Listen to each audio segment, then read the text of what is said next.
buenos días a todos. Agradezco mucho su valiosa presencia. Esta presentación que yo les voy a hacer de corte cualitativo que llevé a cabo en el albergue que se creó de manera temporal en la alcaldía Tláhuac, aquí en la Ciudad de México. Este estudio fue de 7 meses, entre junio y diciembre de 2022, a partir del trabajo voluntario que yo llevo ya hace más de 10 años, pero específicamente en esta temporada, pues colaboramos en este espacio de la alcaldía Tláhuac. Y bueno, a estos menores de edad les brindé acompañamiento en temas jurídicos y en su estadía mientras estaban por ese espacio aquí. Y bueno, elegí 4 relatos de vida de adolescentes, básicamente entre los 12 y los 17 años de, México, de edad, perdón, que incurrieron en actividades ilegales. La reinserción de adolescentes en condición de movilidad, pues es un tema que va creciendo en importancia en el panorama sociopolítico actual y especialmente en el contexto de las complejas dinámicas migratorias globales. Para este estudio exploré cómo la perspectiva interseccional proporciona una comprensión más completa y matizada de los desafíos y de las oportunidades que enfrentan los adolescentes migrantes en sus procesos de reintegración cuando han incurrido en algún tipo de actividad ilegal por diferentes circunstancias. Cabe señalar que esto no es común. La gente luego los estigmatiza mucho por los medios de comunicación y creen que esto ocurre simplemente porque vienen por tal vez de las pandillas de Centroamérica, pero no es algo frecuente. Es menos del 1% de realmente los adolescentes que se involucran en conflictos con la ley, al menos en el tránsito, ¿no? De hecho, estas historias, la mayoría pues son en sus lugares de origen, que es lo mismo que ocurre en México. En México, los menores infractores son mexicanos, no son extranjeros. Claro que también se dan las situaciones, pero es en muchísimo menor porcentaje. El planteamiento del problema radicó en describir cómo las políticas y programas de reinserción actuales, pues a menudo no logran abordar adecuadamente las necesidades específicas de estos adolescentes migrantes, debido a que pues son ejercidas con una visión simplista, que no considera las múltiples dimensiones de su identidad y de las trayectorias de vida que cada uno tiene en sus casos particulares, ¿no? Y bueno, ante esta realidad, el objeto del estudio consistió en demostrar cómo la implementación de un enfoque interseccional, enriquecido además con las categorías teóricas de las redes migratorias y del transnacionalismo, pues mejoraría significativamente la eficacia de las iniciativas de reinserción y promovería también una reintegración más equitativa y justa de estos adolescentes cuando se encuentran en tránsito por nuestro territorio. Bueno, en el marco teórico, la que sigue, por favor. La interseccionalidad, que es un concepto acuñado por Crenshaw desde el feminismo en 1989, pues proporciona una herramienta analítica crucial para entender cómo las diferentes formas de opresión y discriminación se entrelazan en las experiencias de los adolescentes migrantes. Este enfoque nos permite examinar cómo la edad, el género, la identidad cultural, el estatus migratorio, que es algo pues que les afecta a ellos muchísimo por su situación indocumentada, son diferentes categorías jerarquizantes, ¿no? Que van interactuando para crearles vulnerabilidades muy particulares, muy específicas. Por su parte, la teoría de las redes migratorias eh, desarrollada por Massey y otros, pues ofrece un marco para comprender cómo las conexiones sociales influyen en los patrones migratorios y en las experiencias postmigratorias. En el caso de los adolescentes, estas redes pueden tener un impacto muy significativo en su trayectoria hacia o lejos de las actividades delictivas, mientras que la teoría transnacional propuesta por Glick y otros, enfatiza cómo los migrantes mantienen conexiones simultáneas con sus países de origen y destino, como nos lo mencionaba ahorita la colega, y bueno, esta perspectiva es crucial para comprender las experiencias de los adolescentes en conflicto con la ley, ya que sus acciones y decisiones pues están influenciadas por contextos múltiples, a menudo muy contradictorios y que provienen de una historia previa, no es nunca una decisión tomada al azar o ¿no? Entonces, la intersección de estas tres perspectivas teóricas proporciona un marco pues más sólido para que podamos analizar esta situación de los adolescentes migrantes que llegan a tener alguna clase de conflicto o actividad ilícita o ilegal. La interseccionalidad porque revela las múltiples formas de opresión que ellos enfrentan. La teoría de las redes explica cómo estas conexiones sociales van influyendo en sus trayectorias y la perspectiva transnacional pues ilumina las complejidades de navegar entre múltiples contextos socioculturales que son muy diversos y también marcos legales que son distintos dependiendo de cada país, ¿no? Este enfoque integrado pues desafía esta lógica social punitivista que es lo que predomina como sociedad y que a menudo ignora los factores estructurales subyacentes a la delincuencia adolescente entre migrantes. La metodología que utilicé para esta investigación empleó un diseño etnográfico cualitativo, utilizando el método biográfico y la técnica de los relatos de vida. Esta aproximación me permitió obtener una comprensión profunda de las experiencias individuales y de los significados que los adolescentes atribuyen a sus vivencias. Para el proceso de la recolección de datos me basé en este trabajo voluntario.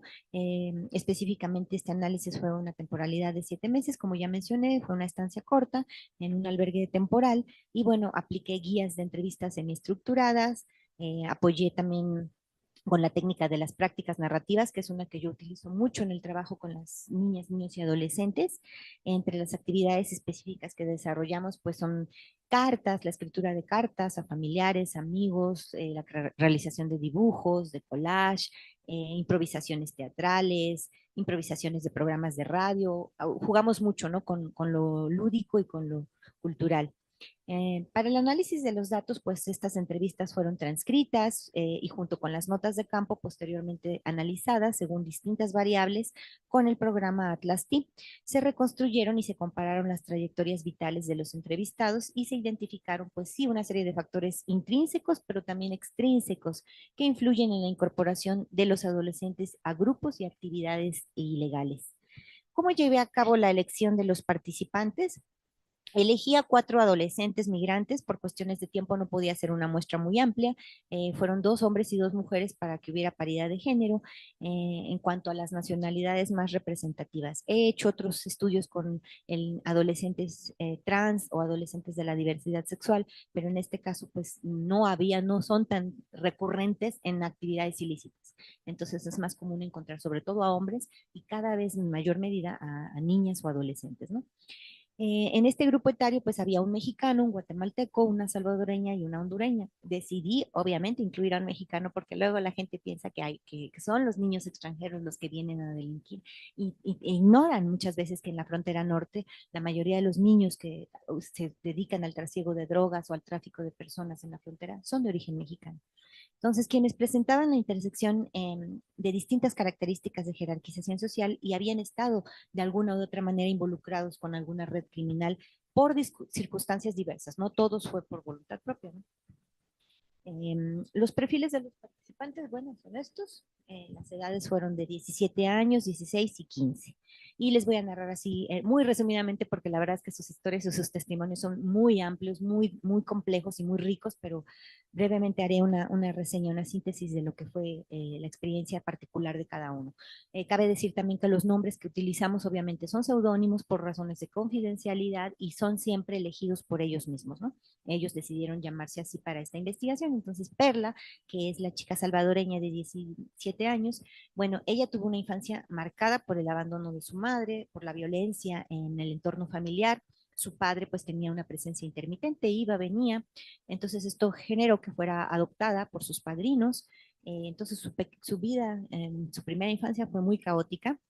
Desde temprana edad estuvo expuesta a una violencia estructural y también familiar, y la constante migración que tenía ella misma entre hogares, entre diferentes departamentos o estados de El Salvador, pues hizo que también contribuyera a esta falta de estabilidad emocional y a que creara lazos fuertes en casa, ¿no? Entonces, más bien sus lazos fueron creados con otros niños en situaciones similares, particularmente en la calle, y la falta de un entorno seguro pues la hacía pasar muchas horas en contacto con estos adolescentes y jóvenes que pertenecían a pandillas, porque ella vivía en un barrio en el que, bueno, estaba la Mara Salvatrucha, y desde los 11 años pues se insertó a este grupo pandilleril y entonces comenzó pues una serie de delitos, de actos delictivos que pues también le iban haciendo como acreedora de estos tatuajes, ¿no? Por cada crimen que ella cometía.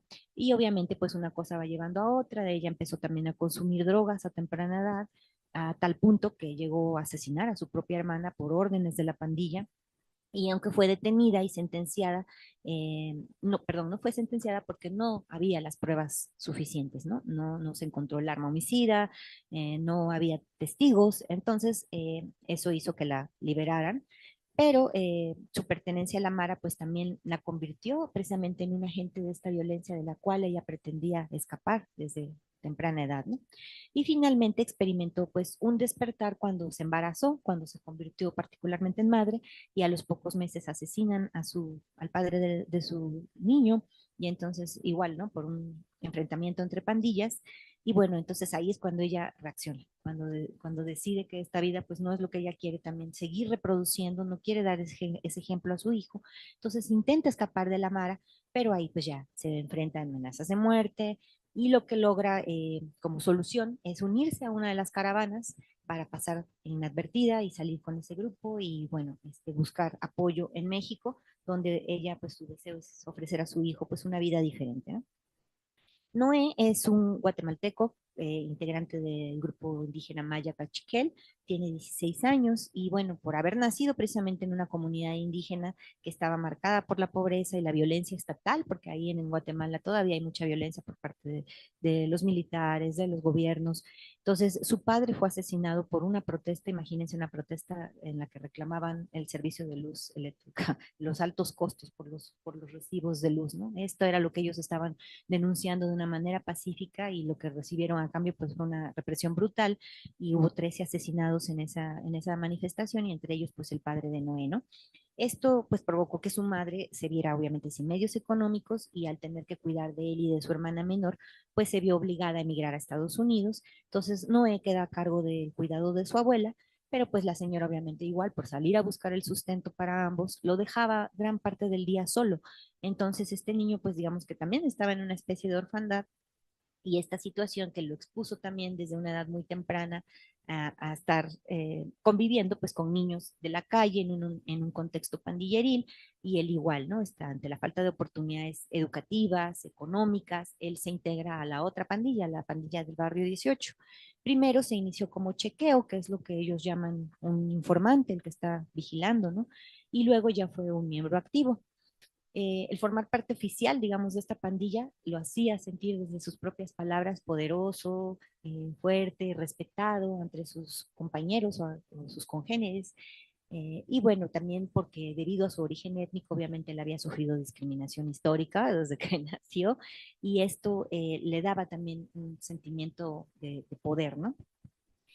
Sin embargo, pues también tiene que enfrentarse a a la muerte de su abuela, que era su único vínculo emocional fuerte, y ahí pues todo se complica también, ¿no? Entonces él igual es detenido en una redada policial, nada más que en este caso pues fue una redada en la que le siembran droga, en la que en realidad él no estaba haciendo nada en esa ocasión, y bueno, pues lo llevan preso, él buscó escapar también de esta violencia pandilleril y se intentó...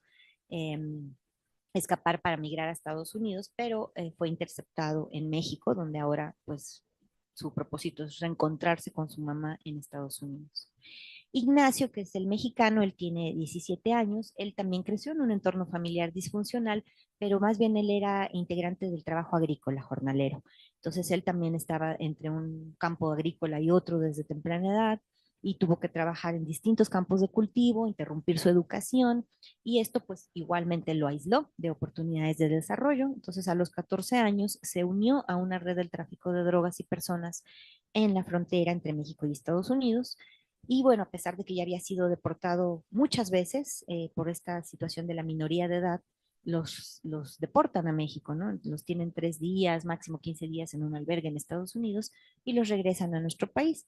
Entonces aquí pues digamos que él sí disfrutó unos cuantos años de estos beneficios económicos que le brindaba este involucramiento con el narcotráfico, pero su vida dio un giro cuando pues embarazó a la sobrina de la, del, de la cártel con el que estaba trabajando, ¿no? Entonces, pues él era el comandante de esta organización y cuando se enteró del embarazo de su sobrina, pues empezó una persecución brutal contra él y al enfrentar estas amenazas de muerte, pues también huye y ahorita, pues bueno, en este momento él estaba refugiado en un albergue, también buscando la ayuda de las Procuradurías de Protección de Niñas, Niños y Adolescentes para que no lo regresaran a su entorno familiar, ¿no? Sino que más bien le buscaran la manera de poder tener la reunificación familiar con, con un tío que estaba en Estados Unidos.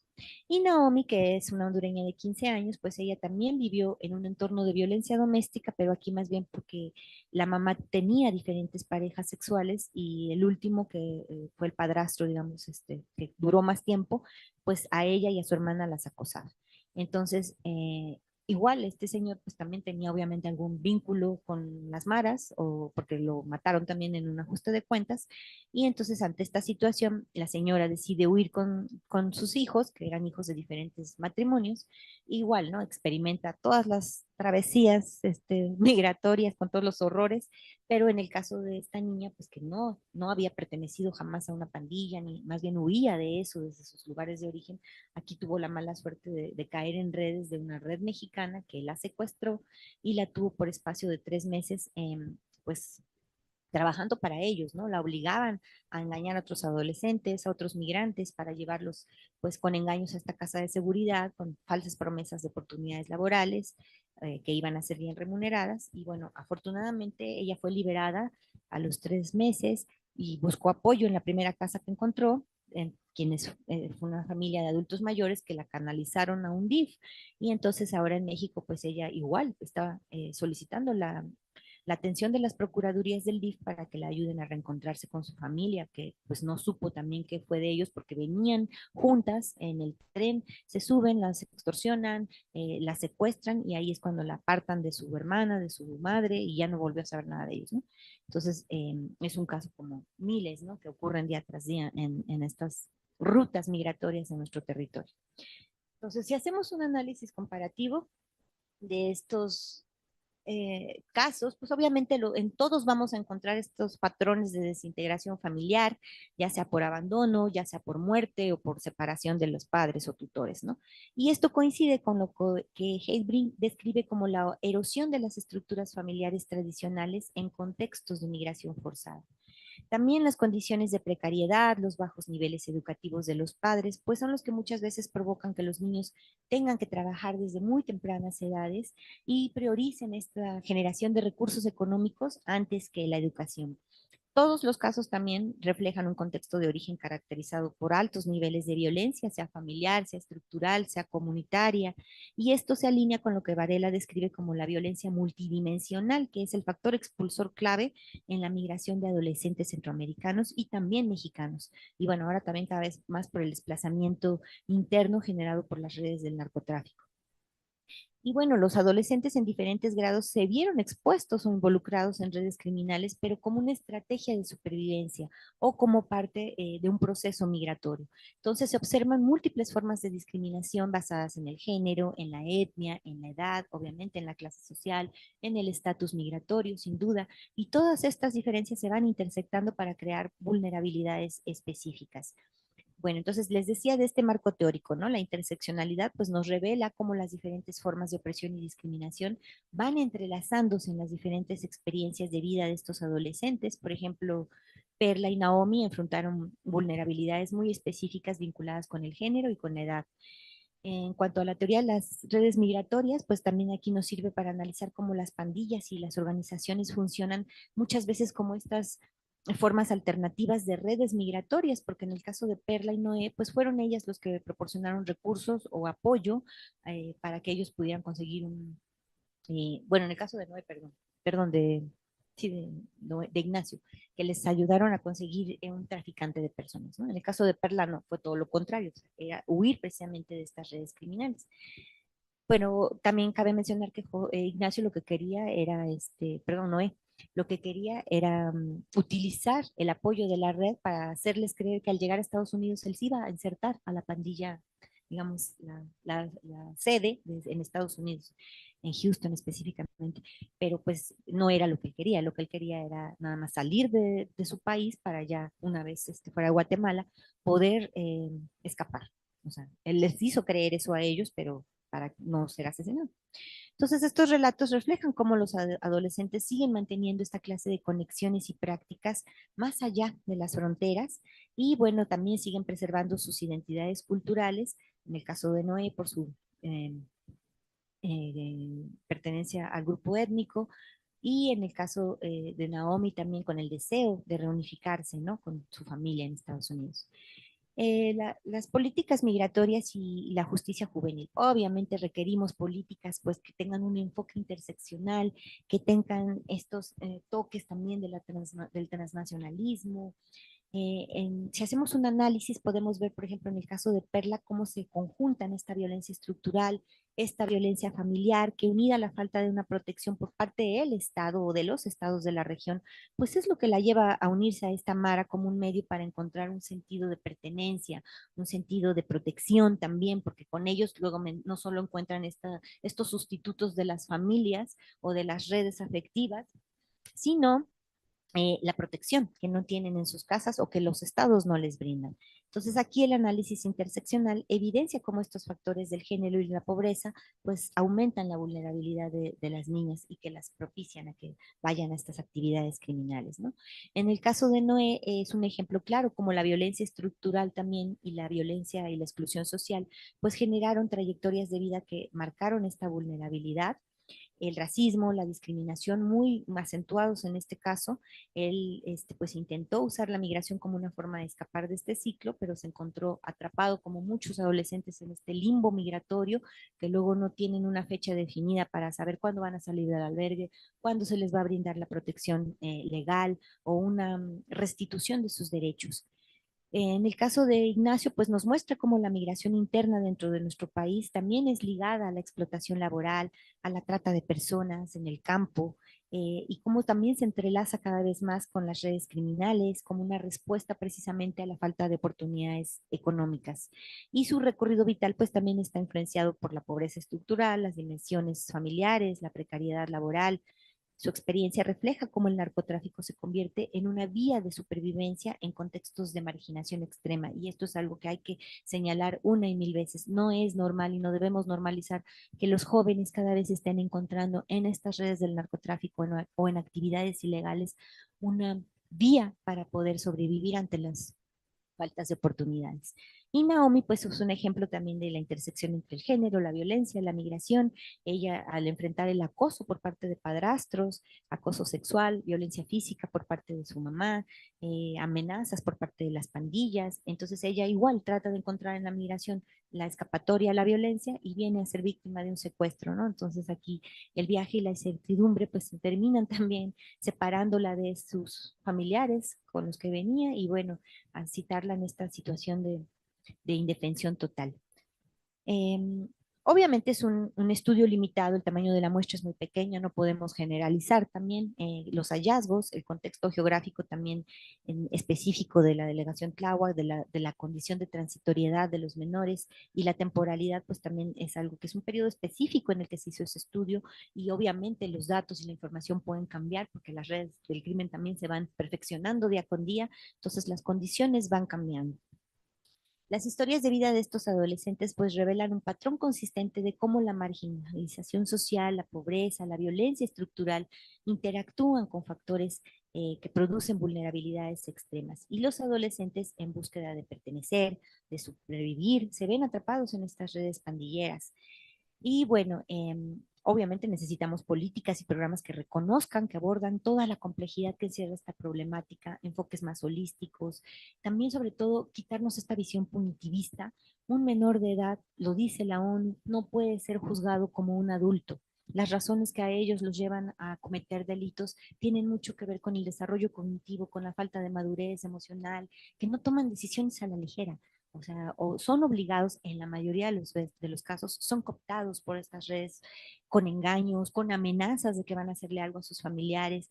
Y cuando lo deciden por voluntad propia es simplemente porque también les llama la atención el deseo de pertenecer, de tener acceso a bienes económicos que jamás en la vida han tenido. Entonces son fácilmente manipulables, pero también por la edad son fácilmente encausables si se les hace ver el error y si se les trata no de castigar, ¿no? Esta lógica del castigo, no ganamos nada como sociedades teniendo a niños encarcelados. Hay que pensar más bien en la prevención, en darles estas oportunidades de vida, en generarles capacitaciones, en también hacerlos responsables, hacerlos que tomen conciencia del daño que ocasionaron y muchas veces también hacer corresponsables con los adultos y con otras autoridades para que se les puedan ofrecer otra clase de soluciones y de alternativas de apoyos emocionales, psicosociales, obviamente todos ellos ya con todos sus traumas que traen de por sí en sus trayectorias, cuando enfrentan la migración, hablan también de los duelos migratorios. No voy a repetir las 7 etapas que ya hablaron los dos colegas anteriores, que ya se ha discutido muchísimo en el Congreso, pues que el síndrome de Ulises, pero sin duda todos los migrantes y más a estas cortas edades lo viven y lo padecen. Entonces, es fundamental que ofrezcamos este apoyo emocional y terapéutico que les permita comprender estas raíces erradas del comportamiento delictivo, que obviamente no es lo que esperamos como sociedad, pero que sí traten de enfrentar estas contextos difíciles y encontrar o desarrollar sus potencialidades para que puedan tener habilidades para enfrentar estos tipos de exclusión de otras maneras, ¿no? Entonces, es necesario obviamente intervenir también desde edades cada vez más tempranas en la vida de las niñas y los niños para accederles la educación y el apoyo y también involucrar mucho a las familias. Esto es crucial, no solo después, sino desde la prevención, pero también ya cuando se están haciendo los procesos restaurativos, incluirlos a ellos en estos procesos de restauración de derechos es fundamental y también muchas veces se ha logrado corregir no nada más a los niños que vienen con estos problemas, sino también a familiares o a niños menores de edad, o sea, más pequeños que los que delinquen, que vienen también con estas tendencias por tomar a los ejemplitos, a los hermanitos como ejemplo, ¿no? Entonces, bueno, obviamente cada vez estamos más interconectados a nivel global para bien y para mal. Y esto es algo que debemos tomar muy en cuenta cuando hablamos de menores de edad involucrados en conflicto con la ley. Muchas gracias por su atención.